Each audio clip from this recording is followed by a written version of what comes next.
शक्ति रूपायण संस्था नमस्तस्यै नमस्तस्यै नमस्तस्यै नमो नमः। ऐसी आदरणीय दीदी जी, आज इतने पावन अवसर पर नवमी का दिन है, देवियों के दिन चल रहे हैं, चारों तरफ जय जयकारा हो रही है, भक्त आत्माएं कितनी देवीमय सब माँ की भक्ति में लगे हुए हैं, उसकी भावना में बह रहे हैं। और ऐसे समय में शक्ति रूपा देवी स्वरूप आदरणीय दीदी जी का आगमन हम सबके भागोदय को करने के लिए हमारे बीच में पहुंची हैं, तो खुशियां नगमे बिखेर रही हैं, दबे दबे पांव से कुछ कह रही हैं। आज का दिन बहुत ही विशेष और खास है। हम सबकी मनोकामनाएं और सबको वरदान देने पहुंची माँ शेरा वाली जगदम्बा स्वरूपा आदरणीय दीदी जी उषा दीदी जी आज हैं।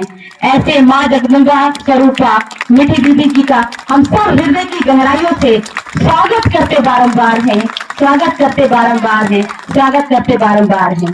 कितना सुंदर, कितना पावन ये क्षण है कि दीदी जी की दृष्टि से हम निहाल हो जाते हैं। वो दीदी जी हम सबको वरदान देने के लिए हमारे बीच में पहुंची हैं। तो ऐसी दीदी जी का स्वागत, अभिनंदन। दीदी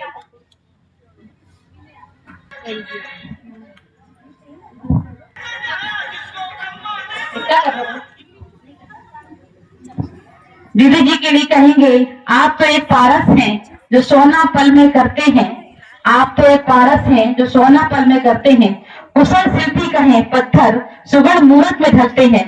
आपका साथ मिलना ये हम सबका भाग्य है और आपको पाकर हम सब हुए माला माल हैं। अभी हम सबको दीदी जी खुशहाल माला माल और भरपूर करने वाली हैं। तो दीदी जी से मैं निवेदन करूंगी कि आप अपनी वाणी का प्रवाह हम सबके ऊपर प्रवाहित करें और हम सबको भरपूर करें। आदरणीय दीदी जी।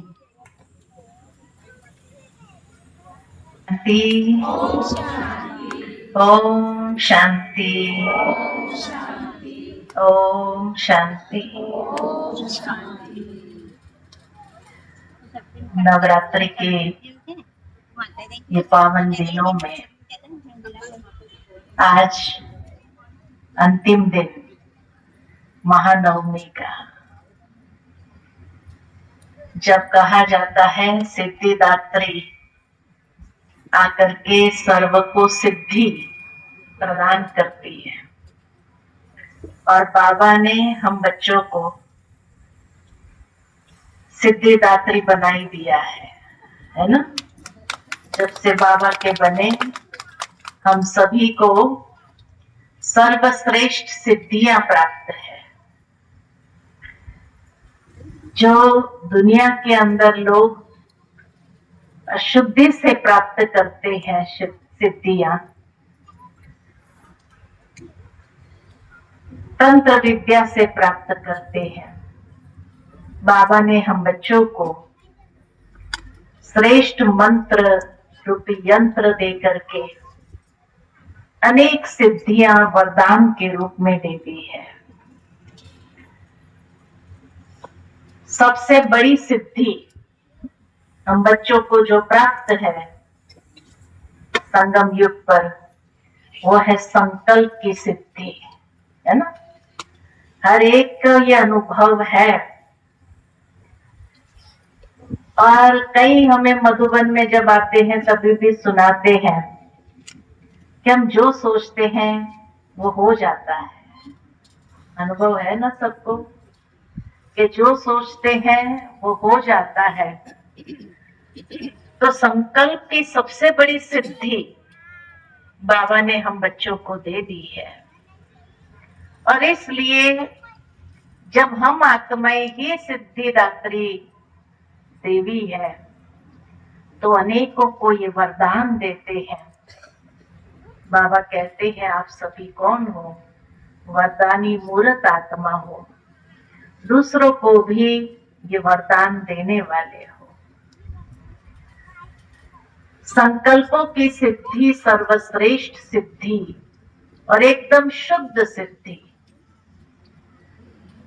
जो शुद्ध संकल्प, श्रेष्ठ संकल्प, निस्वार्थ संकल्प करते हैं, जिसमें अपना कोई स्वार्थ नहीं होता है, वो संकल्प बाबा जरूर पूरा कर देता है। इसीलिए भगवान ने हम सबको निमित्त बनाया है इस संसार की आत्माओं की सर्व मनोकामनाओं को पूर्ण करने के लिए बाबा हर बच्चों को हर प्रकार के वरदानों से सुसज्जित करते हैं। और ये तो यादगार रूप में नवरात्रि त्योहार चलता है तो हमारा भी यादगार। लेकिन बाबा ने हम बच्चों को, उसमें भी विशेष बहनों को, माताओं को कितना सम्मान दिया है, जो बल आज नवरात्रि के रूप में दुनिया मनाती है, लेकिन वास्तव में यादगार तो संगम युग का है कि जो सम्मान हम बच्चों को बाबा ने दिया है उसी को दुनिया द्वापर से लेकर के मनाती आई और समझते हैं कि हाँ, देवियों से वरदान प्राप्त करना बहुत जरूरी है। तो द्वापर के आरंभ में तो शिव बाबा की भक्ति की, है ना, क्योंकि दाता तो शिव बाबा है। और उसके बाद देवियों की विशेष महिमा चली और हर देवी, चाहे दुनिया के अंदर हर एक आत्मा की कुल देवी अपनी अपनी है, तो कितना कुल देवी के रूप में भी हर कोई अपने परिवार के अंदर पूजन, गायन, यज्ञ करते रहते हैं। कुल देवी ही है इतना ही नहीं, लेकिन कुल देवता भी तो है? कई कुलों का देवता होता है, कई कुलों की देवी होती है। तो वो साक्षात है कौन? हम बच्चे ही हैं। इसीलिए बाबा कहते हैं कि बच्चे ये मत समझो कि भाई हम बड़े ही है जो जिनका देवियों के रूप में गायन होता है। हर एक बाबा का बच्चा द्वापर से लेकर के किसी न किसी कुल के देवी या देवता जरूर रहे हैं। इतने विशेष है संगम पर बाबा को पहचानना, बाबा का बनना और बाबा की श्रीमत अनुसार चलना। कितना ऊंचा दर्जा हमें भक्ति मार्ग में भी दिला देता है, जिसका गायन पूजन जब देखते हैं तो जैसे बाबा कहते हैं, आप अपने भक्तों को देखते हैं तो रहम नहीं आता है। बेचारे पुकार रहे हैं, किसको पुकार रहे हैं? खाली बहनों को पुकार रहे हैं? नहीं, हर एक माताओं को, भाइयों को कुल देवी, कुल देवता के रूप में पुकार करके आवाहन करते हैं। और आवाहन करते हुए कितना गायन पूजन करना, ये बताता है कि हम कितने विशेष हैं। ऐसे अपने पाठ को अगर रियलाइज करें हम, तो महसूस होता है कि हाँ, हम कितने विशेष आत्माएं हैं। भगवान ने कितनी विशेषताओं से संपन्न हमें बनाया है। सही बात है। लेकिन इन सब का आधार क्या? इन सब का आधार है कि संगम युग में ये ब्राह्मण जीवन का फाउंडेशन हमने मजबूत किया है। अभी समय अनुसार भी देखा जाता है कि जिस तरह से समय की गति अति तीव्र होती जा रही है, ऐसे ही बाबा कहते हैं माया ने भी अपनी गति बहुत तीव्र कर दिया है। महसूस होता है कि माया की गति भी तीव्र हो रही है। पहले कभी नहीं सुनी ऐसी ऐसी परीक्षाएं माया लेकर के आ रही है, क्योंकि बाबा ने तो कहा है बच्चे, अंतिम समय तक माया जो है अपना लास्ट दांव भी चलेगी। क्यों चलेगी? जितने उसके हाथ आ जाए पंजा मारने का प्रयत्न तो करेगी। जितनों को बाबा का हाथ छुड़ा सकती है उतना का हाथ छुड़ाएगी। ये कोशिश तो चलेगी ना माया की। तो इसीलिए माया का भी फुल फोर्स है। तो समय की तीव्रता है, माया का भी फुल फोर्स दुनिया के अंदर चल रहा है। तो हम बच्चों का पुरुषार्थ कैसा होना चाहिए? कैसा होना चाहिए? हाँ? तीव्र पुरुषार्थ। तीव्र पुरुषार्थ किसको कहा जाए? पुरुषार्थ की व्याख्या मम्मा हमेशा करती थी। एक गलती जो हो गई दोबारा रिपीट न हो तो कहेंगे हाँ पुरुषार्थ किया। ये मम्मा ने पुरुषार्थ की व्याख्या बताई थी कि जो गलती एक बार हो गई दोबारा रिपीट नहीं होनी चाहिए, तब कहेंगे हमने पुरुषार्थ किया। तो तीव्र पुरुषार्थ किसको कहा जाए? कि अब हम ज्ञान मार्ग में चलते चलते इतने परिपक्व हो गए हैं कि अब गलतियां होनी ही नहीं चाहिए। गलती हो फिर रियलाइज करो, फिर उसको मिटाने के लिए पुरुषार्थ करो दोबारा, ताकि रिपीट ना हो। तो कितना टाइम चाहिए? इतना टाइम है कहां? इसीलिए गलती होनी ही नहीं चाहिए अभी समय अनुसार, तब कहेंगे हाँ तीव्र पुरुषार्थ हमने किया। गलती कैसे होती है? गलती कैसे होती है? क्यों होती है गलती? कहने में तो कह देते माया गलती कराती है। कैसे गलती कराती है माया? हाँ? अवज्ञा हो जाती है। जहां जहां हमारी, आज बाबा ने बहुत अच्छी बात कही, देह अभिमान जहां आएगा वहां सब उसके पीछे आ ही जाते हैं। सारी जड़ जो है वो क्या है? देह अभिमान। आज की मुरली में बाबा ने बताया। लेकिन वास्तव में अगर देखा जाए तो गलतियां जीवन में तभी होती है जब हम कोई ना कोई कमजोरी के परवश हो जाते हैं। कोई ना कोई हमारी अपनी ही कमजोरी के परवश होकर के वो कमजोरी का प्रयोग कर्म में हुआ, आचरण में हुआ, माना गलती हो गई। तो बाबा कहते हैं बच्चे आप अपनी कमजोरियों को बहुत अच्छे से जानते हो। अब जब मालूम है, इतना तो नॉलेज है हम सबको कि हमारी विशेषता क्या है, हमारी कमजोरी कहाँ कहाँ है, ये तो हर एक जानता है। तो जब कमजोरियों को जानते हो तो फिर उसका प्रयोग आचरण में कैसे होता है? या तो जानबूझ करके होता है। कैसे जानबूझ के होता है? जो बाबा ने संडे की मुरली में चलाई, होता है, हो जाता है। कौन अभी संपूर्ण बना है? तो ये अलबेलापन जहां आया वहां कमजोरियों का प्रयोग अपने आप हो जाता है, जिसको कहा कि माया परवश बना देती है और वो गलतियां हमसे कराती है।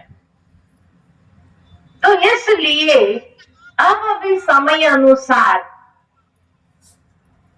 हमें क्या करना है? कमजोरियों को जब जानते हैं, पहचानते हैं, तो अब उन कमजोरियों को कैसे निकाला जाए?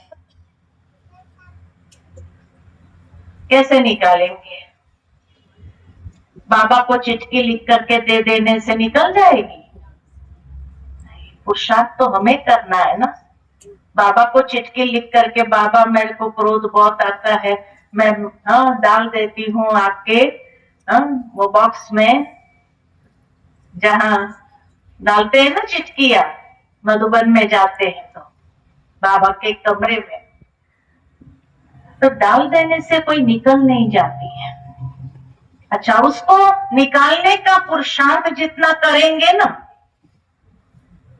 उतना और भी ज्यादा आएगी। जैसे कई बार कोई कहते हैं कि हम सोचते हैं आज सारा दिन हमें क्रोध नहीं करना है, लेकिन जिस दिन सोचते हैं उस दिन ज्यादा आता है। क्यों? क्योंकि मान लो कि यहाँ अंधेरा है, अंधेरे को निकालने का पुरुषार्थ नहीं किया जाता है, मेहनत लगती है, थकावट होती है, अंधेरा निकलता नहीं है। मान लो कि यहाँ अंधेरा हो और कोई कहे अंधेरे को निकालो, निकलेगा अंधेरा? क्योंकि अंधेरे का कोई स्रोत नहीं है। इसलिए पुरुषार्थ अंधेरे को निकालने का नहीं किया जाता है, उसमें थकावट होती है, मेहनत लगती है और दिल शिकस्त बना जाता है। लेकिन पुरुषार्थ किसको कहा जाता है? पर से लकीर की तरह आकर के चली गई, वो मुझे छू नहीं सकती है, मुझे छू नहीं सकती है। ऐसी मेरी तपस्या, ऐसा मेरा दृढ़तापूर्ण अभ्यास, ये है तपस्या। एक जीवन है, इसलिए कहा तपस्या एक जीवन है। योग एक सब्जेक्ट है, याद करना है, लेकिन याद भी तपस्या का स्वरूप ले ले कि जहां हम रुके नहीं। जैसे कोई व्यक्ति अगर जीवन के अंदर ठान ले के मुझे ये बनना है, लक्ष्य ले लेता है, मुझे ये बनना है, और बनने के लिए वो कई चीजों का त्याग करता है ना? शादियों पर जाने का त्याग करता है, भाई शादियों पर गया, इतना टाइम वेस्ट हो जाएगा, उसके बदले मैं इतना अभ्यास कर लूं अपना। परिवार वाले भी कहेंगे देख वहां चलना है तो भले चलो, लेकिन इतना टाइम वेस्ट, वहां कोई मतलब नहीं है, इससे तो तुम अपनी पढ़ाई कर, कहते हैं ना। और जिस व्यक्ति को अपने जीवन में कुछ पाना है, वो शादियों पर नहीं जाता है, कोई पार्टी आदि में नहीं जाता है और लगा रहता है, वो उसकी तपस्या है। निरंतर जिस चीज का अभ्यास करता है, वो उसकी तपस्या हो जाती है। ठीक इसी तरह हमारे जीवन की तपस्या भी क्या है कि हमें बाप समान बनना है। सर्वगुण संपन्न वहां सतयुग में थोड़ी जाकर के बनेंगे, यहीं बनना है, यहीं बनेंगे तब वहां जाएंगे, वहां जाके थोड़ी बनना है। इसीलिए हमारी तपस्या यह है कि यहाँ एक एक कमजोरी को हम एड्रेस ऐसा कर दे, ऐसे उसको समाप्त कर दे, और वो दाव ऐसा सीख लिया जो माया हाथ पकड़ने का हाथ ही नहीं है, क्या पकड़ेंगे? हार जाएगी माया, खत्म, समाप्त हो जाएगी। बाबा ने ऐसा ही हमें दाव सिखा दिया है, ठीक है ना? तो इसीलिए जीवन में ये तपस्या करने की जरूरत है अभी समय के हिसाब से। और जब ये तपस्या हम आरंभ कर देते हैं तो ये तपस्या कहाँ दिखाई देगी? इसलिए खाली योग में बैठ जाना उसको तपस्या नहीं कहते हैं। जीवन तपस्या क्यों कहा? क्योंकि मैं कितनी संपन्न हुई हूं कहां से पता चलेगा? योग में बैठूंगी वहां नहीं पता चलेगा, व्यवहार में आऊंगी तब पता चलेगा। व्यवहार में तो पता चलेगा कि मेरा मधुरतापूर्ण व्यवहार है या नहीं है, माना मधुरता का गुण मैंने धारण किया या नहीं किया, नम्रता का गुण मैंने धारण किया या नहीं किया। वो योग में बैठने से थोड़ी पता चलना है।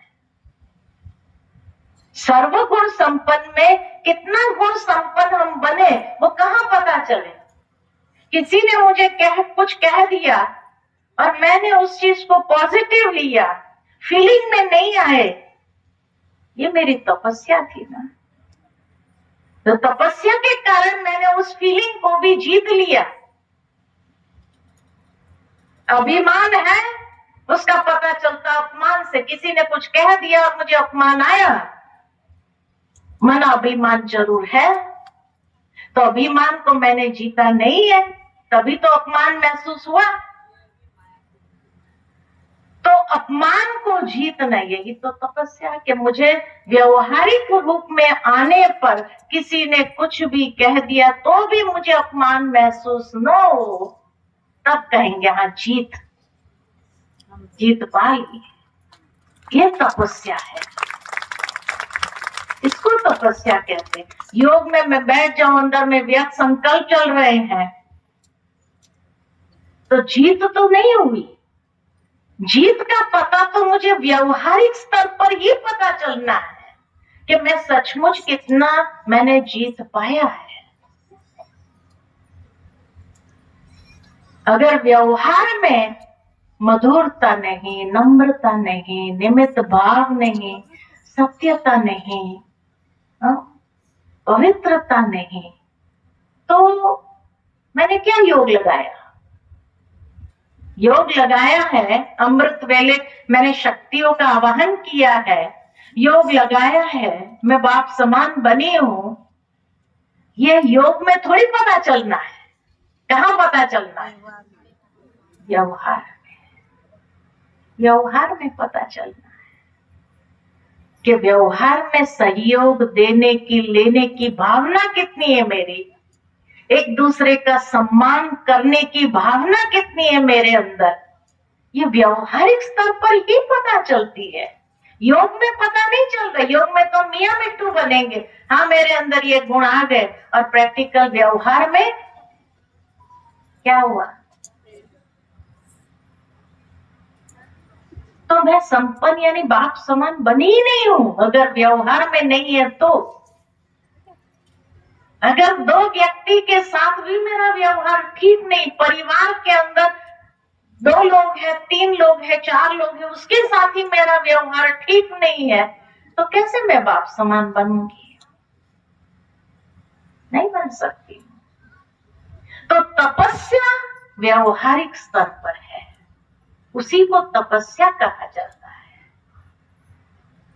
योग एक सब्जेक्ट है, तपस्या एक जीवन है। जीवन में हर कदम में आपकी परीक्षा है, उसी से पता चलता है हम कितना बाप समान। और हम बाबा के पास आए तो हमारे जीवन का लक्ष्य क्या था? परिवर्तन। यही तो लक्ष्य था हमारा। शुरू में तो परिवर्तन किया, बहुत लोगों को महसूस हुआ ये परिवर्तन के, लेकिन अब कहेंगे अरे ये तो पहले से ही और बिगड़ गया, पहले अच्छा था अभी तो और खराब हो गया। तो हमारी तपस्या का क्या हुआ? लक्ष्य बदल गया क्या? नहीं, अभी समय अनुसार पुनः अपने लक्ष्य को क्या करो? रीडिफाइन करो, पुनः उसकी व्याख्या मजबूत करो। रीडिफाइन करना है कि मेरे जीवन का लक्ष्य, इस ब्राह्मण जीवन का लक्ष्य क्या है।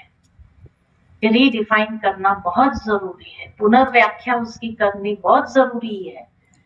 और फिर पुरुषार्थ की दिशा हमें अपनी निर्धारित करनी है, और समय से पहले मुझे अपने आप को तैयार करना है। ठीक है? ठीक है? अच्छा, ओम शांति।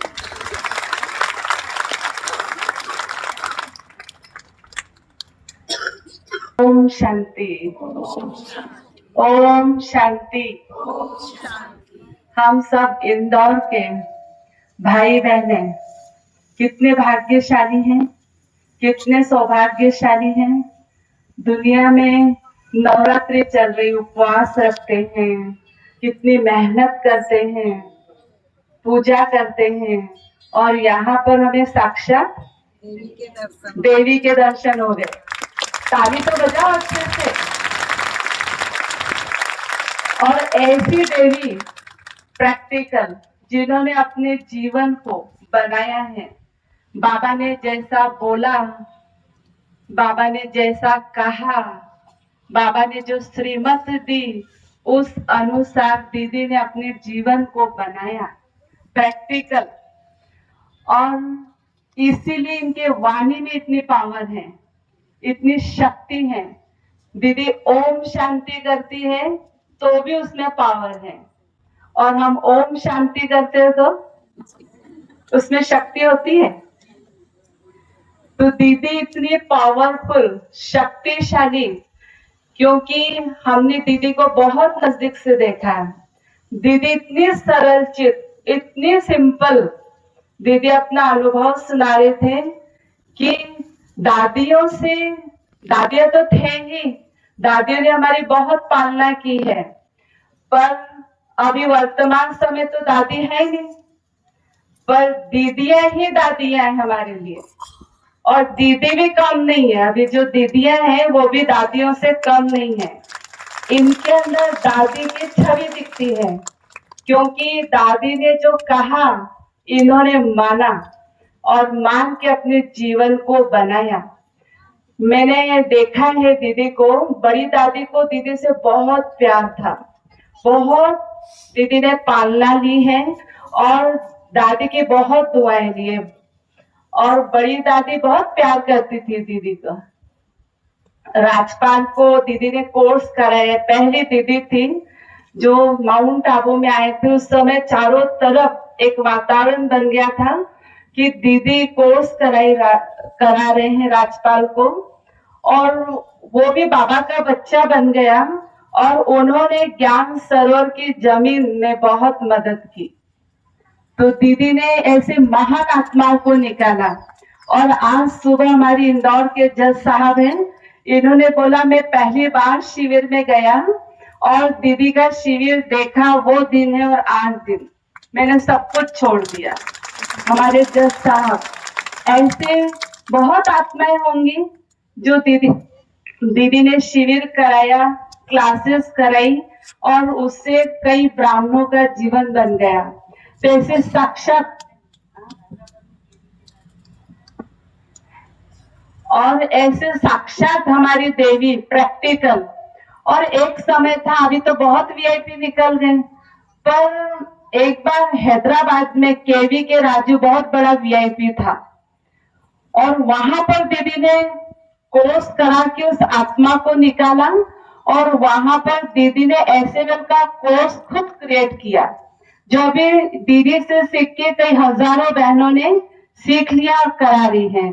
तो ऐसी हमारी साक्षात चैतन्य देवी हम इंदौर में दीदी आए हैं और हमें अचानक मिल गए दीदी। इंदौर में जो चल रहा है मेला, जहाँ पर लाखों की भीड़ हो रही है, वहां पर राजू भाई ने निमंत्रण दिया था। वहां पर भी उसने भी दीदी की बहुत महिमा की और बहुत अच्छा संदेश गया। तो हमारी दीदी एकदम प्रैक्टिकल है और दीदी से हम बहुत कुछ सीखते हैं। जीवन भी हम दीदी से कैसे प्रैक्टिकल होना चाहिए। और आज दीदी ने बहुत अच्छी क्लास कराई, व्यर्थ से मुक्त हो जाओ, कैसे हमारे जीवन से अंधकार खत्म होगा, है ना। दीदी के अंदर रहता है कि जितने भी ब्राह्मण बच्चे हैं मैं उनको क्या दे सकती हूँ। तो इसलिए दीदी, जितना दीदी के अंदर बहुत भंडार है, बहुत। हम चाहेंगे कि ये हॉल बन जाए दीदी, तो आप 3 दिन यहाँ पर विशेष योग भट्टी कराओ। चाहते कि भी आप छोटा हो जाएगा दीदी, तो ये यहाँ पर ओपन हॉल बना है। और मैं बताऊं एक बात, दीदी रिट्रीट बना, यहाँ पर दादी जानकी भी आए, सब दादियों के संकल्प रहे। और हमारी आरती दीदी की तो है ही त्याग तपस्या। जब ये मल्टी की नींव डल रही थी तो विशेष दीदी ने एक नींव की भूमि पूजन किया था। दीदी यहाँ पर आए थे और आज देखो कितना बहुत जल्दी बन गया, वो मल्टी बन गई। ताली तो बजाओ जोर से। और दीदी ने ऐसे वाइब्रेशन दिए, खड़े होकर के योग लगाया और बाबा को बोला, बाबा ये बहुत जल्दी से इसको बना देना। और दीदी अभी आए तो दीदी ने कहा, वाह क्या मल्टी बनी है और यहाँ कितनी शांति की फीलिंग हो रही है। आज दीदी नाश्ते पे बैठे थे, बहुत अच्छी फीलिंग आ रही है, यहाँ पर बहुत शांति लग रही है। तो दीदी ने नींव डाली तो वो हमारी मल्टी पूरी तैयार हो गई। दीदी उसमें 300 भाई बहनों की रहने की व्यवस्था है उस मल्टी के अंदर। और यह हॉल में ये बन ही रहा है। तो मधुबन से पहली बार दीदी यहाँ पर आपका आना हुआ, पहली क्लास दीदी ने कराई। तो भाग्यशाली है ना, जब शुरुआत पावरफुल हो जाती है तो आगे क्या होगा, चमत्कार ही चमत्कार होना है, पावरफुल आत्माएं आनी ही है। तो दीदी आपका इंदौर में इस अहिल्या माँ की नगरी में बहुत बहुत स्वागत है, अभिनंदन है, अभिवादन है। दीदी आप ऐसे ही यहाँ पर आते रहें और हम सबको ज्ञान योग से माला माल करते रहें, क्योंकि दीदी को मैं बहुत जानती हूँ, बहुत अच्छे से। दीदी को कोई अभिमान नहीं, कोई घमंड नहीं, कोई अहंकार नहीं, है ना, अंदर से एकदम। कल हम मिल के आए तो सोते समय हमको 1 बज गई। दीदी ने कहा सुनीता अभी तो अमृत वेला हो गया और बाबा को अमृत वेला करके सोते हैं अभी। इतना पक्का अमृत वेला, इतना पक्का। दीदी की मुरली इतनी पक्की। यूट्यूब में कितनी अच्छी मुरली दीदी सुनाते हैं, एक एक शब्द में दीदी की ताकत है।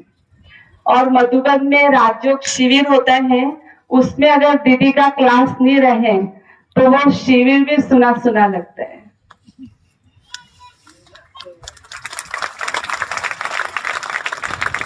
ऐसी महान आत्मा का और इस समय नवरात्रि में आना हम सब आत्माओं का भी पुण्य है कि दीदी का अचानक, और ये हर 5000 वर्ष की नोंद हो गई। हर कल्प में दीदी नवरात्रि में यहाँ पर आएंगी, कल्प कल्प की नोंद हो गई। ओम शांति।